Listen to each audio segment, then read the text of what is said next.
Welcome back everybody. एक बार फिर से खुशामदीद। अभी मसूद की जाने बढ़ते हैं, गुफ्तगू के सिलसिले को आगे बढ़ाते हैं। मसूद, ये बताएं कि जस्टिस शाहिद ने जो इंटरव्यू के दौरान प्रेशर का कुछ जिक्र किया, वो प्रेशर इंटरनल होता है या एक्सटर्नल होता है?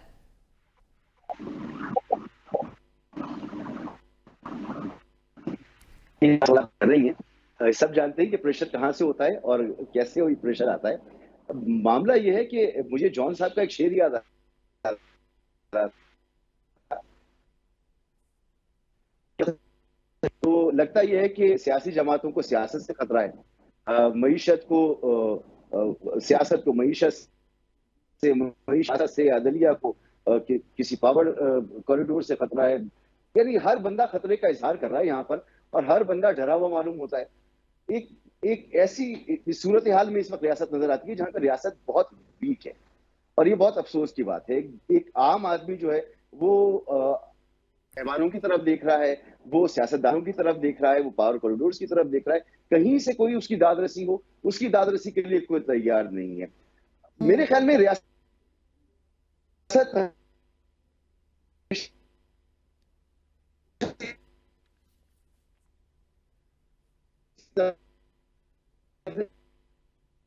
चल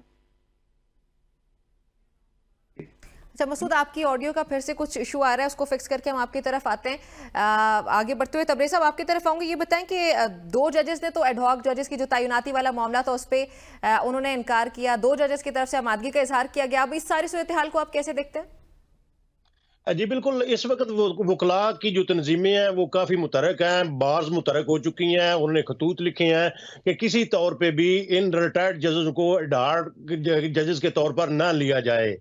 और अब वकला के में भी लाजमी बात है, ग्रुप्स हैं और उनके इंतखाबात होते हैं, और वो भी आप कह लें कि सुप्रीम कोर्ट से लेकर वो सिविल कोर्ट तक ही उनके ग्रुप्स हैं। लेकिन इस बार पहली बार मैं देख रहा हूं कि जो वकला हैं वो इस बात पर संजीदा हैं कि ये जो करने जा रहे हैं काजी साहब, ये बिल्कुल भी दुरुस्त नहीं है और ना हम करने देंगे। उन्होंने वाज़ेह तौर पर ये पैगामात दिए हैं कि अगर ऐसा कोई काम किया जाता है तो हम तहरीक भी शुरू कर सकते हैं। वजह ये है जी कि इस वक्त तो जो बार्स है उनमें भी पैसे बांटे गए हैं ताकि उनकी जो वकला की स्ट्रेंथ है उनको हुकूमत अपने साथ में ला सके। इसी तरीके से उनके जो लीडर हैं उनको मुख्तलिफ अहदों पर भी लगाया गया है ताकि उनके जो ग्रुप्स हैं उनको भी हम ये बावर करा सकें कि हुकूमत जो है वो बिल्कुल भी आइन और कानून के मुताबिक काम कर रही है, उसके खिलाफ नहीं जा रही। तो अब ये जो सूरत हाल है, मुझे नहीं लगता कि ये काजी साहब के लिए इतना ईजी और आसान होगा कि अब जब वकला के साथ उनका पाला पड़ेगा तो फिर उस वक्त उनको स्टेप बैक ही होना पड़ेगा। आप जो आप बात कर रही हैं कि अदलिया पे दबाव की, जो आप बात कर रही हैं कि वो उनको दबाव इंटरनल है या एक्सटर्नल है, ये दोनों तरफ से उनको थ्रेट्स होते हैं और दोनों तरफ से इन्वॉल्वमेंट होती है। उनके अजीजों अकारब को, रिश्तेदारों को भी इस्तेमाल किया जाता है अपनी मर्जी के फैसले लेने के लिए, और उसके साथ साथ कुछ ऐसे विंग्स भी हैं जो हर कोर्ट में अपना काम कर रहे होते हैं। वो इंटरनल तरीके से भी घुसकर वो अपना काम जो है वो दिखाते हैं, लेकिन जो काम करने वाला होता है वो नहीं करने देते। लेकिन वजह यह है कि अब वो पानी जो है वो सर से निकल चुका है। जब से इस्लामाबाद के जो 6 जजेस ने खत लिखा है उसके बाद अब हम देख रहे हैं कि जुडिशरी में वो एक करे जाई है, और उन्होंने ना सिर्फ इस्लामाबाद हाई कोर्ट ने, उसके साथ साथ लाहौर हाई कोर्ट है, पेशावर हाई कोर्ट है और कराची हाई कोर्ट है, उन्होंने भी खतूत लिखे हैं। इवन के जो दहशतगर्दी की अदालतें हैं उनके जो जजेस हैं उन्होंने भी जो है वो वाज़ेह तौर पर खतूत अरसाल किए हैं, जो चीफ जस्टिस हैं सुप्रीम कोर्ट हाई कोर्ट के जो चीफ जस्टिस हैं उनको। तो अब मामला ये जो है, अब मामला वन वे नहीं रहा। अब मामला जो है वो पीटीआई तक महदूद नहीं रहा। अब मामला जो है ये आ गया है बिटवीन हुकूमत, बिटवीन अदलिया और एस्टेब्लिशमेंट। अब दरमियान में जो इदारों का इलेक्शन टकराव शुरू हो गया ना तबरेज़ जी साहब, बिल्कुल इदारों का वाज़ेह तौर टकराव हो पर, गया। जी बिल्कुल वाज़ेह तौर पर सामने चीज आ रही है। इलेक्शन कमीशन है वो किसी की सुनता ही नहीं है, वो आराम सुकून से बैठा हुआ है। उनको पता है कि हमें प्रोटेक्शन हासिल है, हमारा कोई कुछ नहीं कर सकेगा। ये सूरत हाल जो है ये बड़ी गंभीर है, और मैं देख रहा हूं, मुझे नजर आ रहा है कि अब कोई बड़ी तहरीक जो है वो वकला की तरफ से भी शुरू होने वाली है। हुकूमत अपने तौर पर कोशिश कर रही है कि उनको चुप कराया जाए। जो वजीर कानून है आजम नजीर तारड़ साहब, वो बड़े मारूफ कानूनदान रहे हैं, उनके अपने ग्रुप्स हैं, एहसन बून उनके साथ हैं। तो ये वो लोग हैं जो अब वकला को कह रहे हैं कि जी नहीं सारे मामला ठीक हो जाएंगे, लेकिन मुझे नहीं लगता कि ये वकला को मुतमिन कर पाएंगे। बिल्कुल ऐसे ही है। अच्छा मसूद, अगर आप कुछ ऐड करना चाहते हैं इस पे, आपकी आवाज़ अब अगर ठीक हो चुकी है, आप प्लीज़ ऐड कीजिएगा। जी जी, मैं अर्ज ये कर रहा था कि देखें, ये इस तरह की सिचुएशंस पहले भी होती रही हैं, लेकिन इस वक्त ज्यादा गंभीर सूरत हाल हमें नजर आ रही है।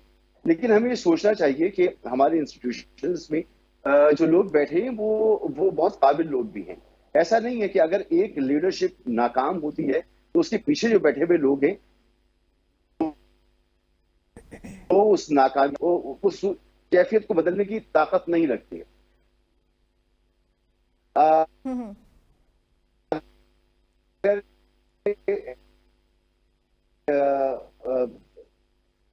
अच्छा, फिर से कुछ इशू आ रहा है। सलमान, क्या आपकी में तरफ है आऊंगी। तो जी जी, मसूद, हम इसको एक बार फिर से ट्राई करते हैं कि ये फिक्स हो जाए। कुछ इशू आ रहा है इसकी वजह से। अच्छा सलमान, ये बताएं कि इस्लामाबाद हाई कोर्ट समेत मुल्क के जो चारों हाई कोर्ट्स हैं, कुल मिला के आप कह सकते हैं 41 जो है वो आसामियां खाली हैं। अब आपके पास इतनी बड़ी तादाद में जब आसामियां खाली हैं तो आप वहां पे जजेस तैनात कर सकते हैं बजाय इसके कि आपको एडहॉक जजेस की जरूरत पड़े? जी बिल्कुल कर सकते हैं, और ये बिल्कुल किया जाना चाहिए। देखें, ये वही वाली बात है ना, जो सारी बात है कि अपनी मर्ज़ी के डिसीजंस लेने के लिए फिर ये एडहॉक का जो सिस्टम है इसको इंट्रोड्यूस किया गया है। पाकिस्तान की तारीख के अंदर पहले तो ये देखें ना कि जो पहले एडहॉक जजेस आए हैं उन्होंने क्या किया है। उन्होंने बेतहाशा कंट्रोवर्शियल फैसले दिए हैं। मैं एक छोटी सी मिसाल देता हूँ, जस्टिस नसीम हसन शाह साहब की है। 1977 से लेकर 79 तक एडहॉक जज थे, फिर बाद में उनको सुप्रीम कोर्ट का जस्टिस भी बना दिया गया था। He was part of the decision जिसमें जुल्फ़िकार अली भुट्टो साहब को फांसी दी गई थी, और बाद में उन्होंने अपने प्राइवेट इंटरव्यूज़ के अंदर उसका इजहार भी किया कि ये मेरे से अपनी ज़िंदगी की बदतरीन मिस्टेक हो गई और हमें उस वक्त प्रेशराइज़ किया गया और हम उस प्रेशर में आ गए। तो दो चीज़ें याद रखिएगा कि ये जस्टिस नसीम हसन शाह साहब का किस्सा कोट कर रहा हूँ, और 1977-79 के दरमियान में वो एडहॉक जज थे। तो जुडिशरी के ऊपर प्रेशर अभी का नहीं है, ये हमेशा होता है। ज़ाहिर है उनका एक बहुत रिस्पॉन्सिबल काम है, उनके जुम्बिश कलम से तकदीरें बदलती हैं, जो है तख्ते पलट जाते हैं। तो they have to be very conscious and they have to be very careful as to what they do and what they don't. जहाँ तक कि एड हॉक जजेस का मामला है, ये आउट ऑफ द वे जाके मामला नहीं करने चाहिए, ख़ास तौर के ऊपर जैसा कि सियासत में कहते हैं timing is everything. This is not the right time to do all these things. ये सही वक्त नहीं है इन एडहॉक जजेस को इंट्रोड्यूस करने का। जिस तरह आज जो डिबेट चल रही थी कि 2 एडहॉक जजेस जिनका नाम तजवीज़ किया गया था उन्होंने इनकार कर दिया और अपनी ज़ाती मसरूफियत की वजह बताई। होगी, ज़ाहिर है उनकी अपनी भी लीगल प्रैक्टिसेस हैं और लीगल फर्म्स हैं और वो बाकी भी मामलात को जो है परसू करें, लेकिन उसके अलावा अगर आप माहौल को देखें वो बहुत ज़्यादा कशीदा है। चाहे वो जुडिशरी की बात हो, चाहे वो सियासत की, आपकी पार्लियामेंट की बात हो, इसी तरह आप जो बाकी मामलात हैं उसके अंदर देखें, आपकी इस्टेब्लिशमेंट देखें, आपकी पॉलिटिकल पार्टीज़ देखें, हर कोई परेशान हाल है। एंड ऑफ ऑल पाकिस्तान की आवाम at the end of the day suffer कर रही है। जैसे अभी बात कर रहे थे पैनल के अंदर एक भाई कि ये तमाम जो सियासतदान हमारे हैं, जो हमारे तमाम स्टेक होल्डर्स हैं, वो सारी बातें कर रहे हैं अपने मतलब की, सीटें ले लो, सीटें दे दो, इसको बुला लो, उसको ले जाओ, इसको अपॉइंट कर दो, उसको फारिग कर दो, हुकूमत चल रही है, नहीं चल रही, नहीं संभल रही, ये नहीं हो रहा। ओ भाई, अवाम की बात कर लें प्लीज़, अपने मामलात को सॉर्ट आउट कर लें जिस भी तरीके से होते हैं। ये जो तसादुम की, जो मज़ाहमत की जो सियासत है, ये किसी को कहीं भी नहीं लेके जाएगी। आखिर में मैं एक चीज़ सिर्फ ऐड कर दूं, और वो ये है कि हमारे साथ मनहसल कौम एक बहुत बड़ा जो सानहा हो गया है पिछले गुज़िश्ता सालों के अंदर, वो ये हो गया कि हमने सियासत को हर चीज़ में इंट्रोड्यूस कर दिया है। बच्चे स्कूल में, यूनिवर्सिटी में सियासत के अंदर इन्वॉल्व हैं। आपकी जो जुडिशरी है वो बढ़ गई है, वो सियासत का शिकार हो गई है। आपके जो पॉलिसी मेकर्स हैं वो सियासत का शिकार हो गए हैं। आपके जो ब्यूरोक्रेट्स हैं या एस्टैब्लिशमेंट है फॉर दैट मैटर, जिसको आप मुक्तदरा कहते हैं, उनके अंदर सियासत घुस गई है। Everyone is taking sides. ये वो एक तरफ जा रहा है, ये दूसरी तरफ जा रहा है, लेकिन बदकिस्मती से कोई भी पाकिस्तान की साइड नहीं ले रहा। वी कैन से कि हर एक इदारा हर वो काम कर रहा है जिसको वो नहीं करना चाहिए और वो नहीं करा जो वो उसको करना चाहिए। और इसी वजह से बाउंड्री से बाहर है सब। बिल्कुल, और इसी वजह से फिर आपको उनकी कॉम्पिटेंसीज के इश्यूज हैं। जाहिर है क्योंकि उनका काम वो नहीं है करने वाला। जब वो काम करेंगे तो वो ठीक नहीं कर सकते, उसमें वो गलतियां करेंगे, कौम का नुकसान करेंगे, लोगों का नुकसान करेंगे, और वो हो रहा है। आप देखें ना, कौन सा ऐसा इंडिकेटर है जो आपकी फेवर में है? क्या फॉरेन डायरेक्ट इन्वेस्टमेंट आ रही है? क्या आपकी गवर्नेंस ठीक हो रही है? क्या आप ये दंगे फसाद और ये जो जुलूस घिराव की सियासत है इसको रोक पाए हैं? क्या आप लॉ एंड ऑर्डर को कंट्रोल कर सके? नहीं, सारे अपने अपने मकासद के लिए, एजेंडर्स के लिए जो है वो लड़ रहे हैं, और ये सिलसिला जारी है। ये सिलसिला जारी है। उमर, अच्छा, जैसे बड़ा खूबसूरती से बताया अभी सलमान साहब ने कि अगर ये सारे जो मसाइल चलें एक तरफ हैं ये, लेकिन अगर तारीख की बात की जाए तो एडहॉक जजेस जब भी आए हमारे मुल्क में, हमारी तारीख में, तो कोई ना कोई कंट्रोवर्सी हमारे सामने आई है, उसका नतीजा कोई बहुत पॉजिटिव बन के हमारे सामने नहीं आया। कभी हुकूमत का तख्ता उल्टा गया, कभी कोई जो है वो साबिक वज़ीर आज़म की मौत की सबब बना उसको। तो एक कंट्रोवर्सी कोई ना कोई हमारे सामने आई है। 2024 में हम कुछ नया एक्सपेक्ट कर सकते हैं? देखिए, इसमें 2-3 प्रॉब्लम्स हैं। एडहॉक जजेस, एक तो आइन का आर्टिकल 182 उसकी इजाजत देता है, लेकिन उसमें एक लफ्ज बड़ा इंपॉर्टेंट इस्तेमाल किया गया है, कोरम का। और कोरम का मतलब ये होता है कि कोई ऐसी टेक्निकलिटीज जैसी चीजें का सामना करना पड़ रहा हो तो आप आर्जी तौर पे कुछ ऐसी अपॉइंटमेंट्स एक स्पेसिफिक टाइम पीरियड के लिए कर सकते हैं। लेकिन सुप्रीम कोर्ट में तो 17 जजेस पूरे हैं, पहली बात। दूसरी बात ये है कि जब आप रिटायर्ड जजेस लेंगे तो प्रॉब्लम होगी, और फिर वो जजेस जिनके हवाले से बहुत सारे कंसर्न्स मौजूद हैं और हालिया उनके फैसलों के ऊपर कुछ सवालात हैं या ऑब्जर्वेशंस के ऊपर, तो सियासी जमातें तो इतराज करेंगी। लेकिन सवाल ये पैदा होता है, एडहॉक जज के लिए क्या जरूरी है रिटायर्ड जज लगाया जाए? इस सवाल का जवाब है नहीं। अगर नहीं तो आप अगर हाई कोर्ट से चौथे नंबर वाले जज को सुप्रीम कोर्ट एलिवेट कर सकते हैं, तो मुझे ये बताइए कि जो सीनियर जजेस हैं, मिसाल के तौर के ऊपर चीफ जस्टिस आमिर फारूक साहब नंबर 1 सीनियरिटी पे बनते हैं, या बाकी जो जजेस हैं, आप हाई कोर्ट से जजेस एलिवेट क्यों नहीं करते? आप उनको एलिवेट कर लें, एडहॉक के तौर पे कर लें। आप वहां पे नहीं करना चाहते। या फिर एक और बात है, अब हर चीज में कहते हैं जनाब ये तो मैं तो आइन के टेक्स्ट के ऊपर जाऊंगा, या जो पार्लियामेंट के अगर उन्होंने नहीं सोचा था तो ये उनका मसला है, आइन बनाने वालों का प्रॉब्लम है। तो हुजूर, एक और काम ये हो सकता है कि आप एक सजेशन के तौर के ऊपर पार्लियामेंट को लिख भेजें कि प्रॉब्लम ये आ रही है कि जब आपने तब ये नंबर तय किया था तब मामला बिल्कुल डिफरेंट थे, आज आबादी ऊपर चली गई है, और अगर आप जजेस की तादाद नहीं बढ़ाएंगे तो हमारे बहुत सारे केसेस जो है वो पेंडिंग जाते रहेंगे और उनकी जो जेर इल्तवा होने की तादाद है वो बढ़ती जाएगी। तो आप मेहरबानी करें 17 से 27 कर दें, पार्लियामेंट को लिखें, वेट कर लें। बात सिर्फ ये है, ये ऐसे ही है जैसे किसी भी इदारे का सरबराह, मिसाल के तौर के ऊपर अगर आर्मी चीफ हो, वजीर आजम हो, अब वजीर आजम ने अगर जाना हो और वजीर आजम जाने से एक हफ्ता पहले प्रमोशन करे तो क्या उसको कोई अप्रिशिएट करेगा? जाहिर है इसको सियासी रिश्वत के तौर पर देखा जाएगा। इसी तरह से जब आर्मी चीफ भी जाने लगते हैं तो वो थोड़ा सा पहले रुक जाते हैं कि जो नए चीफ आएंगे वो ही कोर कमांडर्स को अपॉइंट करेंगे या वही जो आगे प्रमोशंस है वो करेंगे। अब जब आप जा रहे हैं, इन 4 जजेस के अपॉइंटमेंट का क्या मतलब होगा कि आपने 3 साल के लिए उनको अपॉइंट करना है और अगले चीफ जस्टिस से 3 साल के लिए आना है, तो अगला चीफ जस्टिस जो है आप 4 जज उनको दे के जाएंगे जो आपकी चॉइस के हैं। ये अलग बात है कि आप कहें जी वो तो जुडिशियल कमीशन करेगा, बिल्कुल ठीक है। जुडिशियल कमीशन में गवर्नमेंट जो है वो आपको वोट करती है या कर रही है, हमने देखा है, और वो भी यही बात कर रहे हैं। तो फिर ये सारा जो माहौल और इतनी पोलराइजेशन हो और जब इस किस्म के केसेस आपके सामने लगे हुए हों, तो फिर बहुत सारे सवाल हैं। मेरे ख्याल से परहेज करनी चाहिए। अगर ये हो भी तो आप हाई कोर्ट से एलिवेट कर लें, अदरवाइज आने वाले चीफ जस्टिस के ऊपर छोड़ दें या फिर पार्लियामेंट को भेज दें।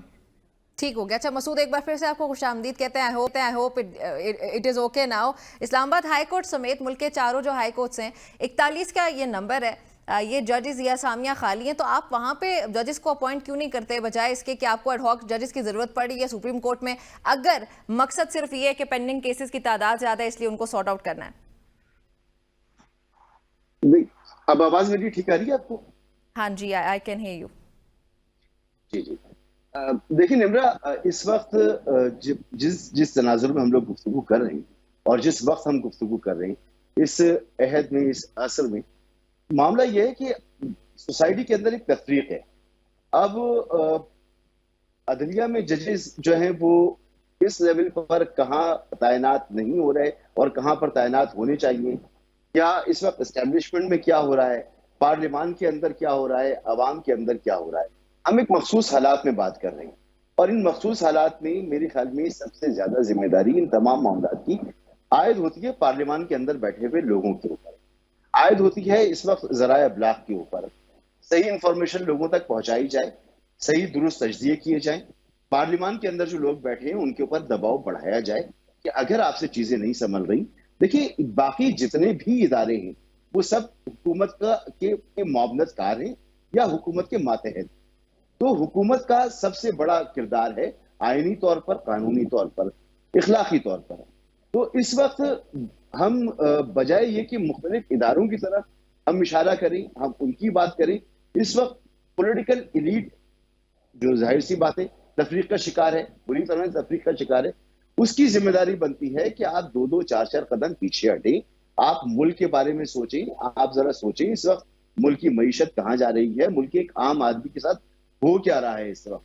अगर आपको इस बात का एहसास नहीं है और अगर आप इस वक्त इसी धुन में हैं कि एक तबका चाहता है कि वो दूसरे को पीस के रख दे और दूसरा तबका चाहता है कि वो पहले तबके को पीस के रख दे, तो वो एक दूसरे को नहीं पीस रहे, वो इस मुल्क के 24 करोड़ आवाम को पीस रहे हैं। वो उस निजाम को जो पहले से बहुत कमजोर है उसको और कमजोर बना रहे हैं। जजेस बिल्कुल अपने तरीक़ाकार के मुताबिक अपॉइंट होने चाहिए, बल्कि हर इदारे में उसके तरीक़ाकार के मुताबिक काम होना चाहिए, 100% दुरुस्त काम होना चाहिए। अगर नहीं हो रहा है तो हुकूमतें किस लिए तकलीफ पाती हैं, किस लिए लोग वोट देते हैं?